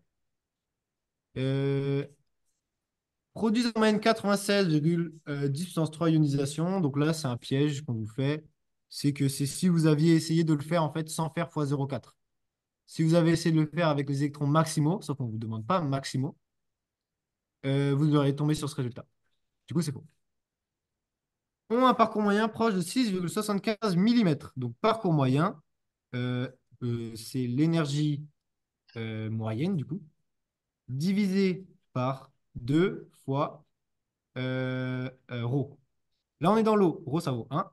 L'énergie moyenne, on vient de la calculer, c'était 1,36 mégaélectronvolts. Ça fait 2 fois qu'on la calcule maintenant. Et du coup, on fait le calcul, on a 1,36 divisé par 2. Et du coup, ça nous fait 0,68. Sauf que du coup, on a le résultat en centimètres. Du coup, c'est 6,8 mm. Du coup, on estime que c'est après la même chose. Je ne sais pas pourquoi, dans tous ces QCM, ils n'arrêtent pas de vous donner des valeurs approximatives mal approximées. Normalement, on vous dit un parcours moyen proche de 6,8. Ça n'a pas trop de sens de faire ça. Ensuite, D produisent une densité linéique d'ionisation de 6,25 ionisations par micromètre. Donc ça, c'est la formule, c'est le nombre'ionisations divisé par le parcours. Vous l'avez là en fait. 6,25 ionisations par micromètre. bah, c'est le nombre d'ionisisations divisé par le parcours. C'est juste avec les unités, on peut le deviner. Du coup, notre nombre d'ionisisations, c'était 42 000. Notre parcours en micromètres, attention, donc là, c'est important de convertir. On avait des millimètres, on les passe en micromètres, donc c'est 6,75 qu'on avait trouvé. Bon, du coup, normalement, l'erreur, c'était 6, je ne sais pas trop pourquoi ils ont fait ça. Mais du coup, on a 42 000 sur 6,75 000, parce que du coup, là, on passe de millimètres au micromètre. Du coup, on est obligé de rajouter 10. Et ça nous fait à peu près 6,2 ionisations par micromètre. Alors là, c'est pareil, si on était parti avec 6,8, comme on a calculé tout à l'heure, on serait tombé sur 6,2 pile. C'est juste que là, encore une fois, ils nous font des approximations bizarres. Mais du coup, on a bel et bien un truc qui est proche de 6,25 ionisations de micromètre. Je me permets juste de Ouais. répondre à une question que je vois. Je vois qu'il y a des personnes qui demandent d'où sortent EC, l'énergie cinétique. En fait, c'est ce qu'on vous a expliqué tout à l'heure sur votre diagramme C'est ça. de désintégration. Voilà, vous avez simplement l'énergie cinétique est égale, donc E bêta plus max, qui est égal à la différence d'énergie, moins 122 MeV, et 1,022 MeV, pardon. Et ça correspond à juste ce que Ces vous deux montre. flèches-là, Voilà. c'est ce que j'entoure. Et là aussi, on avait dû la modifier un petit peu parce qu'on voulait l'énergie moyenne. On ne voulait pas les électrons maximaux parce que les électrons maximaux, ce n'est pas du tout ce qui est émis. C'est assez rare, en fait, qu'il y ait des électrons d'énergie maximale, que tout soit donné à l'électron et rien qui soit parti en énergie. Enfin, produit un transfert linéaire d'énergie inférieur à celui des particules alpha. Alors ça, il faut le savoir, en fait. C'est que les particules alpha, c'est celles qui ont le plus gros transfert linéaire d'énergie. Là, on ne vous demande pas de faire un calcul, on vous demande juste de comparer, en fait. Là, on a un petit électron qui va donner assez régulièrement, un petit peu lentement, et qui va aller très loin. Particule alpha, elle va tout donner d'un coup. Et on peut l'arrêter avec une simple feuille de papier, parce qu'en fait, elle va donner toute son énergie hyper rapidement, parce qu'elle est énorme, elle va se collisionner partout, elle va tout donner. Et du coup, là, en fait, il faut savoir que n'importe quel transfert linéaire d'énergie qu'on vous demandera de calculer, ce sera avec des électrons ou avec des photons, ben, ce sera toujours inférieur à une particule alpha. C'est impossible de faire mieux. Est-ce que vous avez des questions? Donc là, on peut reprendre des questions. Pas beaucoup, mais on peut en reprendre. Je vais me renseigner si on peut prendre des questions. Bon. Et ouais, n'hésitez surtout pas à poser des questions sur le chat, comme ça on vous répond en même temps qu'on continue l'avancée du truc. Mais s'il y en a qui veulent le faire, on peut prendre, je pense, une question par micro ou deux. S'il y en a quand même. Si vous êtes encore là. Bon, visiblement, personne n'a de questions en vocal. Ok, on peut revenir sur la E. Alors la E, transfert numérique d'énergie, ça va dépendre de la taille en fait de notre particule. Plus notre particule est petite, donc si c'est un photon par exemple, photon c'est minuscule, il ne va pas y avoir un très grand transfert linéaire d'énergie. Un électron, donc là, ce qui va nous intéresser la plupart du temps, c'est des électrons, des positons. Donc là, c'est un positon en l'occurrence, parce que c'est une bêta plus. Ils vont être un petit peu gros, donc ils vont se cogner à quelques endroits. Ils vont donner un petit peu d'énergie par-ci, par-là. Et par contre, la particule alpha, qui va être émise que pendant les désintégrations alpha, c'est un atome d'hélium. C'est un atome, c'est pas un électron. Un électron, c'est tout petit. Ça gravite autour de l'atome. La masse d'un électron, elle est quasiment nulle par rapport à celle de l'atome. Alors, si on compare un électron qui se balade dans un tissu, dans une matière, et une particule alpha qui est un atome, forcément, ça ne va pas du tout être le même résultat. On va avoir une particule beaucoup plus grosse qui va très rapidement être freinée et très rapidement donner toute son énergie. Transfert d'énergie linéique, c'est la quantité d'énergie qu'on va donner sur une distance, en gros. Ça va mieux? Bon, je pense qu'on Oui, peut ça passer au me suivant. Ok, merci dans le chat. On peut passer au suivant. C'est toujours la même question. Au sujet des photons gamma émis par et consécutivement à la transformation radioactive du rubidium 82 contenu dans ce radiopharmaceutique qui n'est pas décrit avant, oubliez ce truc de radiopharmaceutique, ça sert à rien. Et sachant que le coefficient d'atténuation linéaire dans l'eau pour les photons utilisés par ce système d'imagerie est proche de 0,086 cm-1. Ça, c'est utile après. Ces photons ont pour énergie soit 511 keV, soit 777 keV. Alors là, c'est là qu'on va justement revenir sur cette petite flèche. Qu'est-ce que c'est? En fait, cette petite flèche, ça va être quand la désintégration elle va s'arrêter à un état qui est dit métastable. Donc là, c'est pas tout à fait stable parce que vous voyez, on n'est pas encore redescendu en bas de la ligne. Et du coup, il va falloir qu'il y ait un autre phénomène qui se produise. Et en fait, ça va être une émission de rayons gamma. Donc là, pour arriver jusqu'au bout, il va y avoir un petit rayon gamma qui va être obtenu. Et pour calculer son énergie, c'est 0,77 MeV parce qu'il s'est arrêté ici, notre atome. Et du coup, un petit peu plus tard, il va hop, perdre encore plus en rayon gamma pour arriver ici. Du coup, nos 0,777 MeV, c'est à ça que ça correspond. Ça va être l'énergie du rayon gamma émis. Et ensuite, les photons à de 511 keV, ça, c'est parce qu'on a une bêta plus en fait. Et donc, ça va être ce qui est ici, là. C'est nos deux photons émis, ça va être la bêta plus. Donc, c'est vrai. Voilà, ça, photon de désexcitation et photon d'annihilation.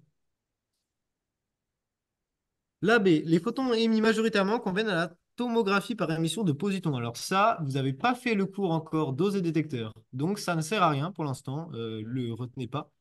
C'est juste que là, du coup, c'est vrai parce qu'on a des photons gamma. C'est qu'on utilise des photons gamma pour la tomographie par émission de C'est la positons. fin de leur poly quand même, mais Ah, vous l'aviez? Bon, bah, c'est vraiment la toute fin de leur poly, hein. bon, bah, vous aurez un cours plus détaillé là-dessus. Le prochain cours du professeur Cassa. Dans l'eau, l'interaction la plus probable de ces photons est la diffusion Compton. Alors là, rappel de cours, c'est ce tableau-là qu'il faut à peu près savoir les grandes valeurs. Quand c'est autour de 1 mégaélectronvolt, c'est l'effet Compton qui va être le plus présent. Quand ce sera en dessous, ça va être l'effet photoélectrique. Et quand ça va être au-dessus, bien au-dessus, ça va être la production de paires. Souvent, dans les QCM, ce sera surtout sur de l'effet Compton qu'on va rester. Du coup, là, on est entre. On a des. C'est avec lesquels? C'est l'interaction des photons qui ont été émis. Donc, les photons qui ont été émis, c'était 511 keV ou 777. Donc, on voit que 511 et 777, ils se situent là, là, dans cet intervalle. Du coup, c'est de l'effet Compton. L'effet Compton, vous voyez, c'est les deux barres oranges. Deux barres oranges, c'est là où il y aura le plus d'effet Compton. Je ne sais pas si on vous redonne le tableau, je pense pas. Donc, c'est bien d'avoir un ordre de grandeur. Autour de 1 mégaélectronvolt, c'est l'effet Compton. Bien plus, c'est production de paires. Et bien moins, c'est photoélectrique. Je me permets de rajouter un petit truc, mais ça se trouve, tu allais le dire, je te coupe. Vous avez une ligne rose ici. Cette ligne rose, en fait, elle correspond à 1,022 MeV.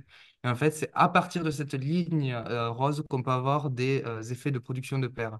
Mais en soi, à 1,022 MeV, ça n'arrive je veux ne jamais dire jamais, mais ça n'arrive en soi c'est quasiment impossible. C'est pour ça qu'il va falloir des énergies beaucoup plus grandes pour l'effet de production de paires, qui est donc la création d'électrons. Au cas où, on peut juste rappeler rapidement. Donc ça c'est valable hein, que pour les photons.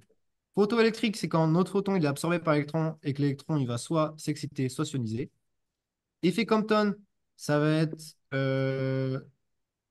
Ou attends, qu'est-ce que c'est l'effet Compton déjà? C'est quand il va y avoir absorption du photon gamma par l'électron qui va le restituer sous forme d'un autre photon gamma qui va être dévié un petit peu.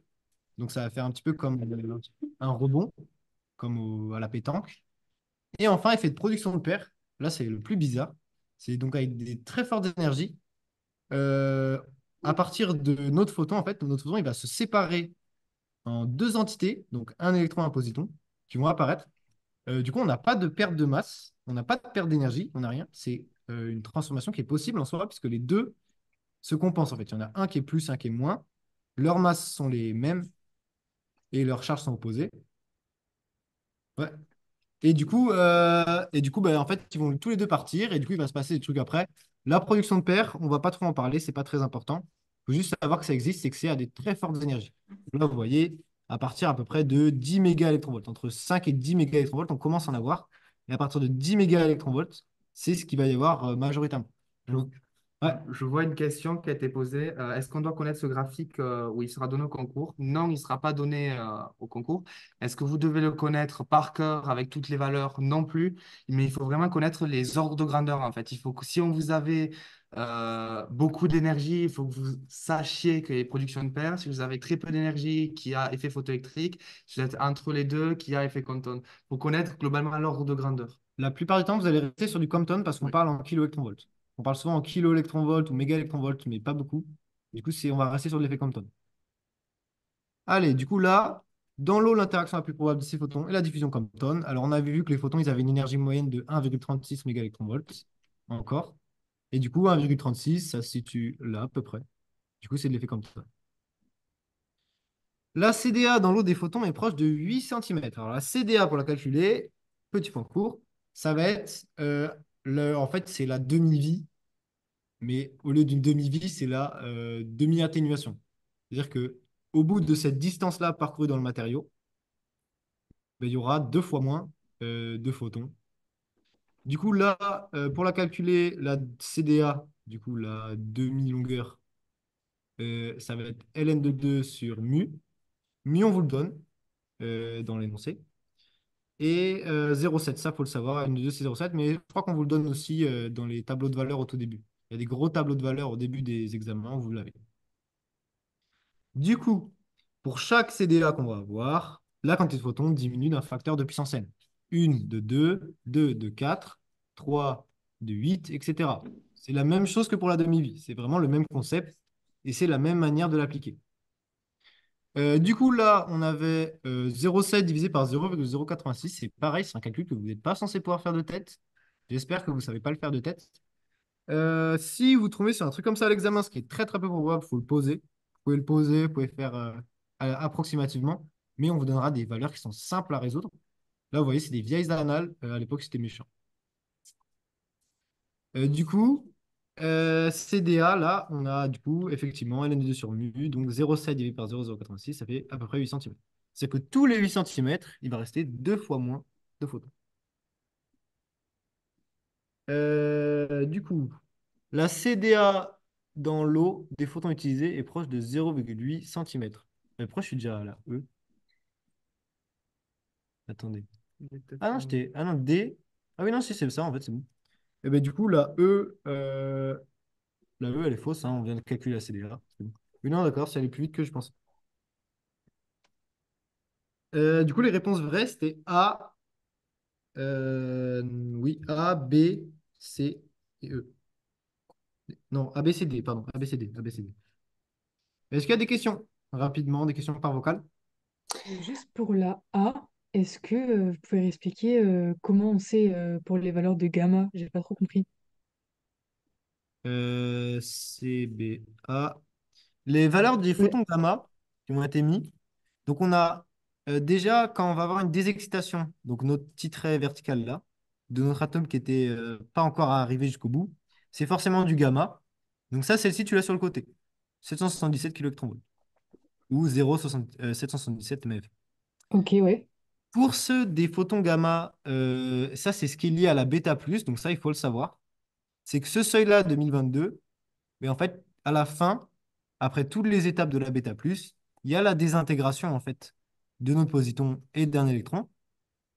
Et ça va produire les deux photons gamma qui vont être à 180 degrés de l'un de l'autre. Un qui part à droite, un qui part à gauche. Et chacun va se partager en fait cette énergie. Du coup, il y en a droit 2 de 511. C'est là Ah que vient oui, le ok. 511. C'est une valeur que normalement vous devez savoir, c'est l'énergie de masse d'un électron. C'est 511 kV. Et en fait, c'est ça, cette énergie de masse, ça va être convertie en un photon gamma. Et comme on a deux particules de la même énergie qui se collisionnent, on a deux fois ça. Cette valeur de 511 kV, elle est à savoir, c'est lié à la bêta plus 1.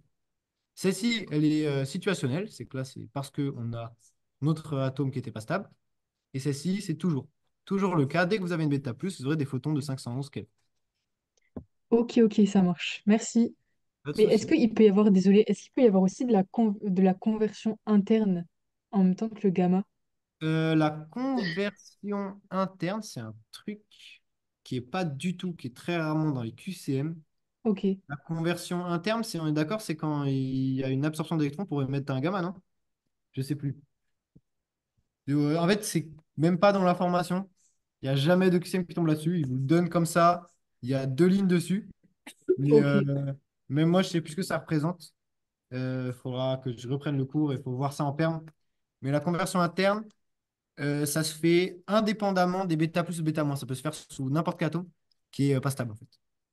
ok, ça marche. Merci. Pas de souci. Quelle heure il est? Peut-être on va avancer du coup. Posez vos questions dans le chat. Du coup, QCM8, on utilise du rhénium 186, qui est un émetteur bêta-. Son énergie de bêta- max, alors vous n'avez pas le moins, normalement il faut le mettre, c'est 930 kV. Et on l'utilise pour irradier une articulation douloureuse. On utilise pour le stockage de cette solution de rhénium un flacon de verre dont les parois sont de 2 mm d'épaisseur.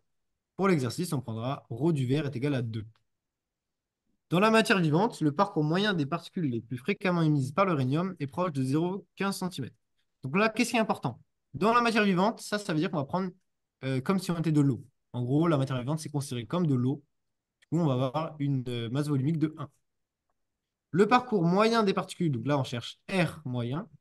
Et les plus fréquemment émises, on cherche la valeur moyenne de l'énergie. Parce que là, on a les EB max, E bêta max, mais on n'a pas la moyenne. Et enfin, proche de 0,15 cm, donc ça, c'est la valeur qu'il nous demande de calculer. Du coup, R, le parcours moyen, c'est égal à l'énergie moyenne divisé par 2 fois ρ. C'est la formule que vous devez savoir. On a du coup une énergie qui est égale à 930 kV maximale. Du coup, moyen, c'est divisé par 3. Ça, il faut le savoir aussi.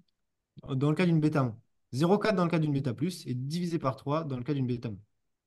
Et du coup, on a 930, c'est facile, ça fait 310. Du coup, on se retrouve avec 310 fois 10 puissance 3. Et non, du coup, c'est 0,310 parce qu'on prend des valeurs en MeV quand on fait notre R moyen. Maintenant, je vais vous afficher le calcul, c'est plus simple. Là, vous voyez, on a 930 fois 10 puissance moins 3 parce que là, on prend des valeurs en MeV quand on fait notre énergie. Et là, on a des valeurs en keV. Divisé par 3 pour avoir la moyenne. Et divisé par 3 fois 2, oui, non, pardon, je ferai fois 2 tout. Du coup, le 2, on l'obtient en fait en faisant 2 fois 1. 1, c'est la masse volumique de l'eau. Et 2, c'est du coup notre coefficient qu'on a.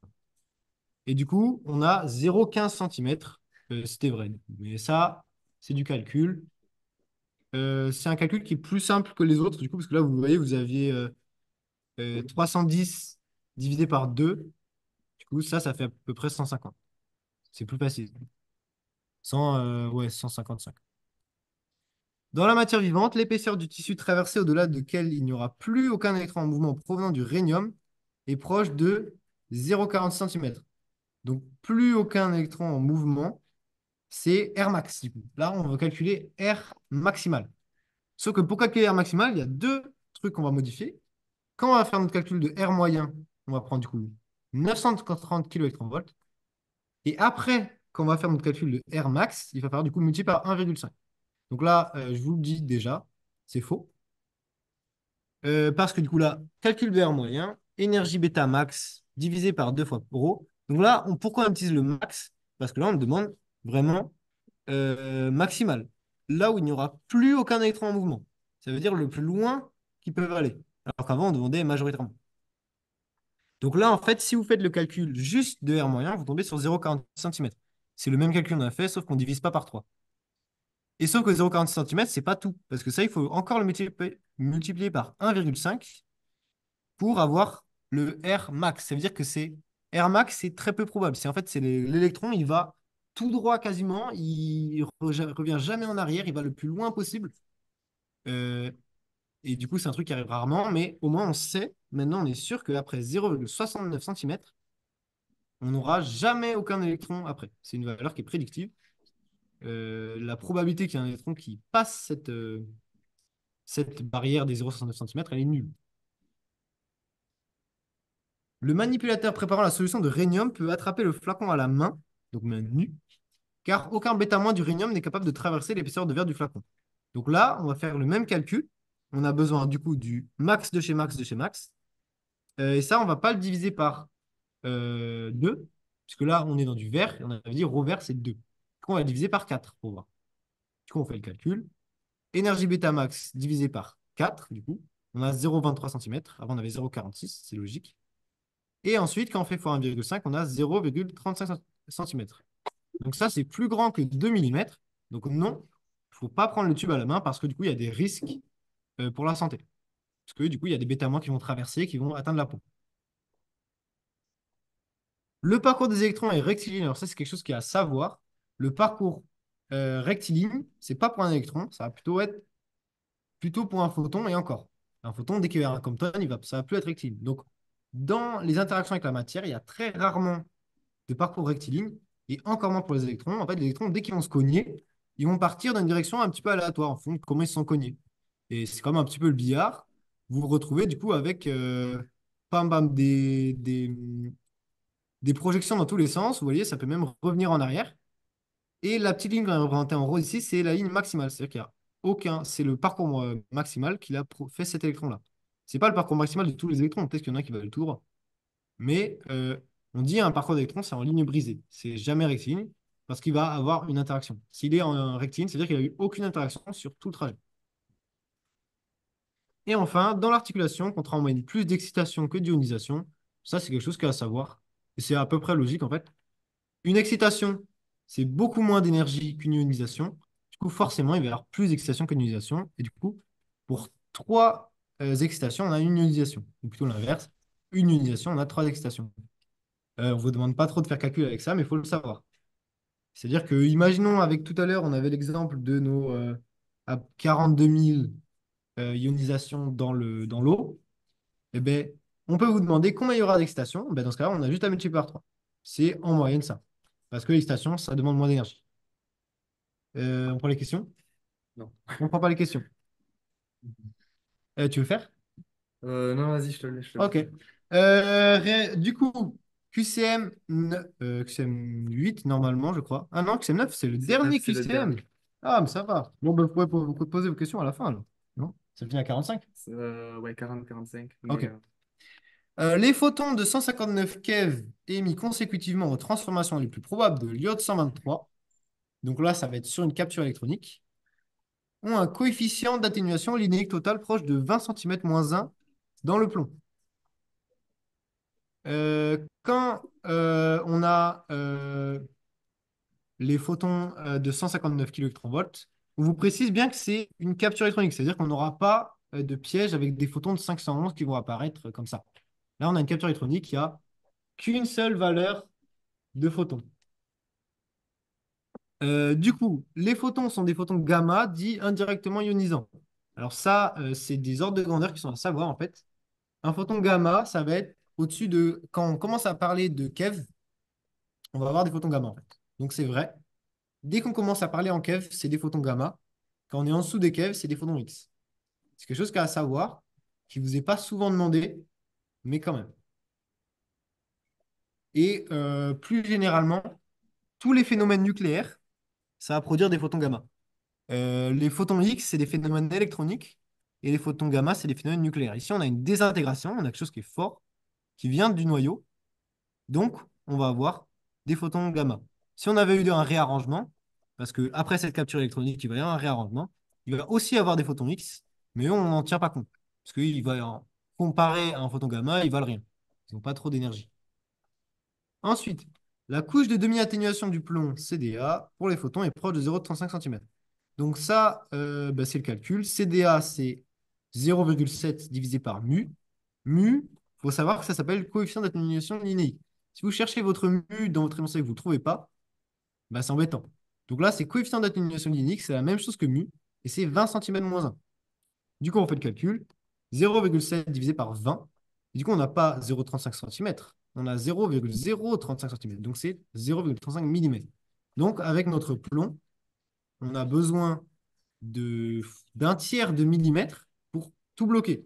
Le plomb, c'est quelque chose qui est hyper utilisé en radiologie puisque c'est très dense et c'est le matériau qui est le plus dense et qui n'est pas radioactif. Du coup, on s'en sert C'est pas cher. et pas cher. On en trouve beaucoup. Et du coup, on s'en sert hyper fréquemment pour se protéger. Il y a des tabliers en plomb, des gants en plomb, des vitres avec du plomb dedans, etc. La couche de demi-atténuation du plomb pour ces photons est proche de 0,35 mm. Donc ça, c'est le calcul qu'on vient de faire. Donc c'est vrai. Un tablier en plomb d'épaisseur 0,35 mm protège à 99,9% de ses photons. Alors là, attention, on n'a qu'une seule CDA, hein. Là, on n'a qu'une seule couche de demi-atténuation. Du coup, ça va être divisé par 2. Ça va pas être négligeable. Négligeable, c'est au bout de 10. Du coup, là, on n'est qu'à 2. Du coup, non. On a quand même 50% des photons qui vont passer le tablier. Il ne faut pas se dire qu'une CDA, c'est tout. Donc là, on a une CDA. Donc, on a perdu 50%. Et chaque CDA, on va perdre du coup la moitié à chaque fois. Donc, on va faire 50, 25, 12,5, etc. Et enfin, là, toute dernière question. On peut affirmer qu'un tablier en plomb d'épaisseur 0,35 mm est suffisant pour se protéger de l'ensemble des émissions de l'iode 123 sans se préoccuper des énergies d'excitation possibles de son noyau fixe. Euh, ben là, du coup, en fait, on ne peut pas dire ça. Parce que là, en fait, on a dit que le coefficient d'atténuation linéique, c'est en fonction de l'énergie du photon. C'est que là, en fait, c'est ce coefficient d'atténuation linéique, c'est pour des photons de 159 keV. Si on a des photons plus énergétiques, ben, ils vont être moins facilement arrêtés. Du coup, si on avait un MeV, le coefficient d'atténuation linéique, il serait beaucoup plus bas. Du coup, non, c'est pas suffisant. Et en plus de ça, ils nous disent pour se protéger, alors qu'on a vu que ça n'arrêtait que 50%. Donc, il y a deux raisons qui font que c'est faux. Et là, vous voyez, effectivement, mu dépend de l'énergie du rayonnement. Si on a d'autres valeurs d'énergie, on aura d'autres longueurs de couches de demi-atténuation. Du coup, on prend les questions sur tout. Même, on va prendre les questions sur tout et en même temps, on vous affiche le questionnaire de satisfaction. C'est très important. C'est très, très important. Il faut À la passer. dernière formation, il y a eu 60 et quelques réponses alors qu'on a été plus de 100 présents. Vraiment, répondre à ce questionnaire de satisfaction, c'est hyper important pour le tutorat parce que ça permet de justifier de tout ce qu'on fait. Donc, s'il vous plaît, vraiment, répondez au questionnaire de satisfaction, c'est très, très important. Là, vous êtes 100, 104. Non, On, 100 on micro veut, on veut 95 réponses, s'il vous plaît. Ça nous aiderait beaucoup. Et comme ça, en plus, vous pouvez dire ce que vous n'avez pas aimé dans la présentation. Vous pouvez dire, ouais, au début, sur la physique nucléaire, Émeric, il n'était pas très fort. Vous avez le droit de dire ça. Vous avez le droit, je prendrai pas Vous mal. avez le droit aussi de dire, ouais, pour les interactions avec les rayonnements ionisants, Elliot, à la fin, il n'était pas très bon, il allait trop vite, etc. Vous pouvez dire tout ça. Vous avez le droit, c'est anonyme. On va pas vous retracer. Non, je crois que c'est pas anonyme par contre, mais on va pas venir vous voir après pour vous embêter. Parce que justement, ben, on a besoin de le savoir nous aussi pour la prochaine formation qu'on fera sur la RMN. Comme ça, on sait ce qu'on doit faire, sur quoi on doit travailler. Et du coup, si vous avez des envies, plus de temps sur XM, bon là, on a commencé en retard. On n'a pas pu forcément être optimaux. Mais si vous voulez plus de cours, plus de questions à la fin, etc., n'hésitez pas. Voilà. Vous pouvez prendre la parole, envoyer sur le chat. Peut-être qu'on va essayer de répondre aux questions qui sont sur le chat. N'hésitez pas. On a 10 minutes. Excusez-moi, Oui. Oui. je sais pas si on m'entend. Ok. Juste une rapide question. J'avais pas très bien entendu à propos des, entre parenthèses, ordre de grandeur des unités. Pour, par exemple, les photons gamma, vous aviez dit kilo électronvolts, c'est ça? Et pour les photons X, j'avais pas très bien entendu en fait. Là, c'est des ordres de grandeur que vous n'avez pas forcément à savoir. Il faut juste se dire que dès qu'on est plus que du kiloélectronvolt, c'est du gamma. Dès qu'on est moins, c'est du X. En fait, c'est que là, les seuls rayons qui vont nous intéresser dans les désintégrations, très souvent, ça va être des gamma parce qu'on a des phénomènes nucléaires. Et des fois, quand on va avoir des réarrangements, ça va être des X. Mais les X, c'est très faible. C'est moins du keV, c'est entre du coup bah, des électronvolts. On considère que c'est un rayonnement il est ionisant au-dessus de 13 électronvolts. Donc vous voyez qu'entre 13 électronvolts et 1000, il y a quand même de la marge pour caler nos rayons X. Bien sûr, à 13, enfin 12,6, ce n'est pas des rayons X directs. Il y a quelques UV, mais ça, on vous l'a présenté au début. Ce n'est pas très important à savoir. Il faut juste se souvenir que autour du kilo électronvolt, ça va être des gamma. Au-dessus et en dessous, ça va être des X. C'est à peu près ça qu'on va vous Ok, demander. merci beaucoup. Je vois Merci juste beaucoup, merci. une question intéressante sur le chat. Est-ce qu'il faut connaître toute la théorie du cours? Euh, ouais, on va remettre les formules. On voulait juste je réponds à ça.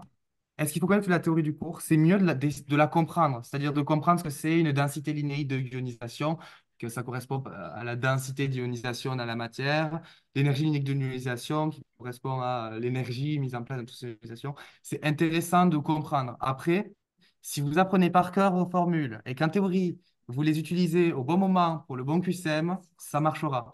Mais pour comprendre quelle forme utiliser, c'est là où ça peut être intéressant d'avoir un peu compris le principe du cours.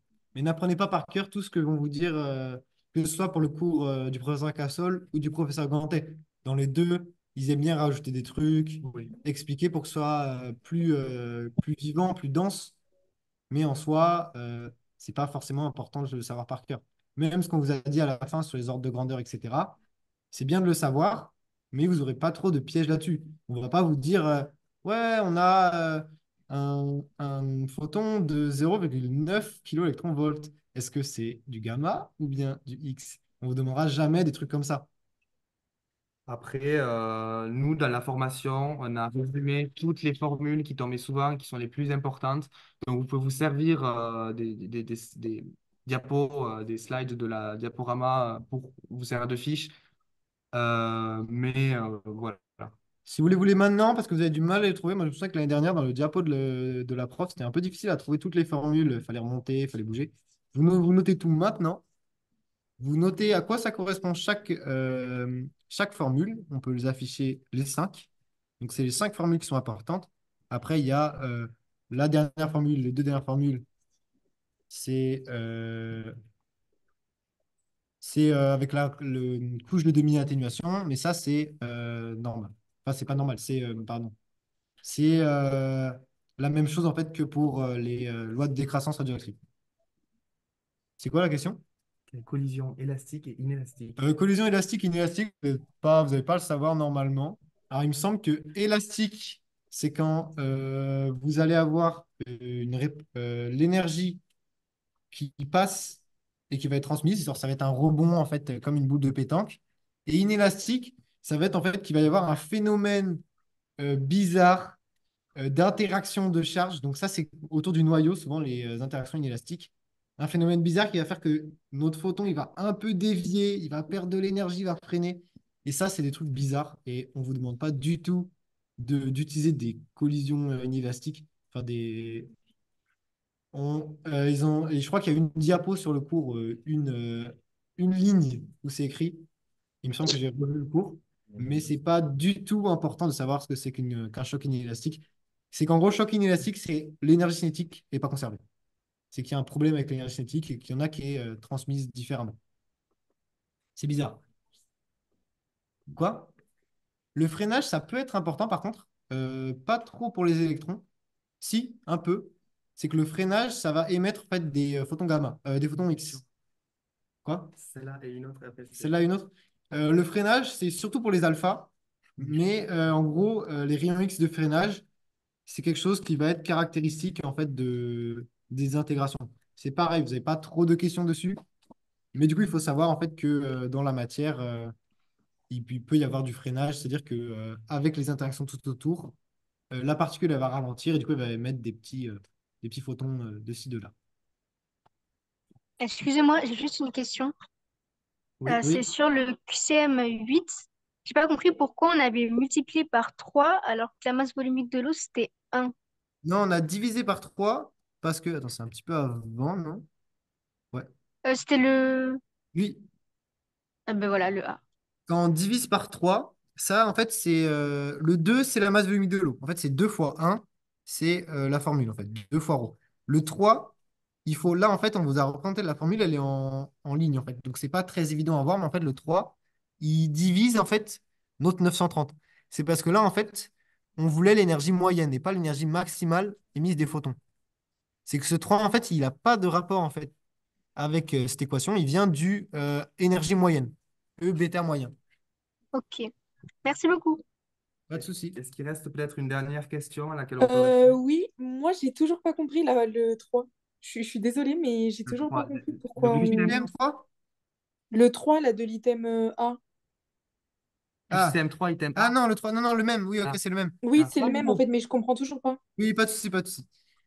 Du coup, on a la seule donnée qu'on a d'énergie, c'est l'énergie maximale. C'est-à-dire l'énergie qui arrive si l'électron, il prend toute l'énergie de la transformation et il part avec. Alors que normalement, en fait, ce qui va se passer, c'est qu'il va y avoir une répartition, en fait, entre cet électron, entre le neutrino, entre les photons. Toutes les particules qui vont être produites vont tous se répartir un peu l'énergie. Ok. Et là, en fait, ce qu'on veut nous demander, nous, c'est le parcours moyen des particules et le plus fréquemment émises. Et les particules le plus fréquemment émises, c'est pas du tout ces particules d'énergie maximale. Du coup, les... Exactement, exactement. Ah, J'ai un graphique à apprendre et les effets associés pour. Ça, c'est grave. Ça, c'est vraiment. C'est vraiment genre. Ouais, parce que là, est-ce que ton vous pouvez cours, couper sinon. votre micro? Il y a des gens qui parlent. C'est quoi l'effet Euh, Thomson? J'avais le micro qui marchait. je Alors, vais c'est essayer, juste... Un micro ouvert. bon. Je vais essayer juste de finir ça. Du coup, là, on divise par 3 parce qu'on veut l'énergie moyenne. En fait, ce 3 il est à savoir, pour les bêta-, quand on va avoir l'énergie moyenne des électrons émis lors d'une bêta-, c'est on divise par 3. On divise par 3 l'énergie maximale. C'est à savoir. Comme c'est à savoir que pour la bêta plus, on va multiplier par 0,4 pour l'avoir. C'est comme ça. Il n'y a pas de... Ah, ok. Genre, c'est dans la formule. C'est dans la formule pour une Ok. énergie bêta moyenne. Ok, ben merci. Est-ce qu'il y a une dernière question rapide? Parce qu'on commence à être par le temps. Est-ce que juste vous pouvez remettre les deux dernières formules, s'il vous plaît? Les deux dernières, hein. Les deux Ouais, dernières des rayonnements ionisants, le TLE et ouais, la DI. exactement, ouais. Après, Voilà. le diaporama sera disponible assez rapidement. Bon, il y avait une petite erreur qu'on a corrigée là de suite. Elle est déjà faite. Mais d'ici 3 jours, normalement, d'ici ce week-end, on va essayer de vous mettre le diapo sur la plateforme, sur la librairie. Ok, merci. Et les deux dernières, il y en avait d'autres, non, après celle-ci? Non, il y en avait deux avant. C'est Ah R ouais, moyenne. voilà. Ah, c'était juste avant. Ok. Mais c'est bon, je les ai. Merci beaucoup. Ok, super. Bon, du coup, on va juste vous remettre Le QR le code. QR code de satisfaction au cas où vous ayez oublié. Vous pouvez même mettre deux adresses email différentes pour répondre deux fois aux questions de satisfaction tellement vous avez aimé la format. Euh, Il y a les RC qui font un coup de pression là. En gros, donc si vous ne le faites pas, il peut y avoir des conséquences là. Coup de coude, ouais. Ça devient grave. Euh, du coup, bah, c'est bon là, non? Bah là, la formation est terminée. On peut encore être là pour 2 minutes. Donc, si quelqu'un a une question qui dure 2 minutes, il peut la poser. Ou alors, vous pouvez tous venir en perm demain. Si vous n'aimez pas la visio, vous pouvez venir en perm. La semaine prochaine, on sera là pour vous répondre sur les RI ou alors la physico-chimie ou tous les chapitres. N'hésitez pas. Les horaires de la perm de demain, c'est de 18h À à 19h30. 19h30. On pourra peut-être essayer d'aller un peu plus tard, selon nos disponibilités. Mais en tout cas, les horaires officiels, c'est de 18h à 19h30. Plutôt, c'est déjà assez tard comme ça. Je sais pas trop si on aura plus que 19h30, je vous l'avoue. Voilà. Donc, sur Discord, c'est un réseau social. Quelqu'un qui a posé la question au tout début, qu'est-ce que Discord? C'est un réseau social. Vous allez sur le forum, vous avez un lien pour rejoindre un serveur. Et je crois que vous l'avez sur TutoWeb aussi. Même sur Instagram, il y a une story. Normalement, je ne suis pas sûr que vous soyez obligé de créer un compte. Mais voilà. Je crois que si, je crois qu'il faut quand même créer un Ah, compte faut créer un compte. Discord. Ok. C'est pas très long, mais ça peut être problématique. Si vous n'avez pas du tout envie de passer par Discord, vous venez la semaine prochaine. On vous répondra avec plaisir. Et parce qu'entre-temps, il y aura eu le cours dose détecteur et vous pourrez nous poser aussi des questions sur le cours dose détecteur. Excusez-moi, j'ai Oui. juste une question par rapport à Discord, du coup. Est-ce qu'on pourra poser des questions à l'oral ou c'est juste à l'écrit? Il y a les deux. Il y a les deux qui Ok, sont prévus. Il y a un salon texte et des salons vocaux. ok, merci. Bon, du coup, merci beaucoup d'avoir assisté à cette formation et à la prochaine si vous venez, à la prochaine. Et voilà. La prochaine qui sera donc les RMN en novembre, qui sera un cours c'est le dernier cours qui vous sera donné par le professeur Ganté.